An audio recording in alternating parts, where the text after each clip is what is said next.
Good morning. நான் உங்கள் maths teacher பேசுகிறேன். All of you welcome to our maths ma'am TNPSC class. இன்றைக்கி number சிஸ்டத்தில் ஒரு சின்ன கணக்கு பாருங்கள். 4/7 இன்ட்டு 2 4/5 டிவைடட் வகுத்தல் 2/5 4/7 பெருக்கல் இது ஒரு கலப்பு பின்னம் 2 4/5 வகுத்தல் 2/5. இதை சிம்பிளிஃபை பண்ணணும். அப்போ என்ன ஆன்சர் வரும்? இந்த 4/7 அப்படியே போட்டுக்கலாம். இன்ட்டு இது கலப்பு பின்னத்தை தகா பின்னமாக மாற்றும் போது இதை பெருக்கணும்.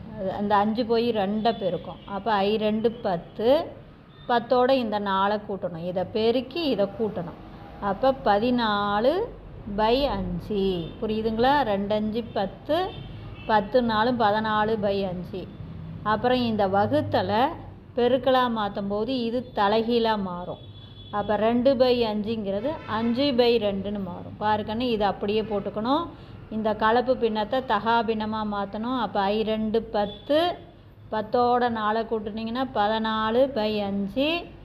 இந்த வகுத்தல் பெருக்கலாக மாறும்போது இந்த ஃப்ராக்ஷன் தலைகீழாக மாறி போயிடும். அப்போ 5/2 5க்கும் 5க்கும் அடிச்சுக்கலாம். இங்கே பாருங்கள், ஒரு 7 7 2 14க்கும் 14க்கும் அடிச்சுக்கலாம். புரிஞ்சுதுங்களா? அப்போ நம்ம ஆன்சர் 4. இவ்வளோ தான். இதில் ஏதாச்சும் டவுட்டாக இருந்தால் கேளுங்க. அடிக்கிறது ரொம்ப ஈஸி. 7ஆல் அடிச்சிங்கன்னா 1 7 2 7 14 2க்கு 2 அடிக்கலாம். அல்லது 2ஆல் 4 2 2 இது 7 2 14 7க்கு 7க்கும் அடிச்சுக்கலாம். புரிஞ்சுதுங்களா? Wish you all the best. Thank you.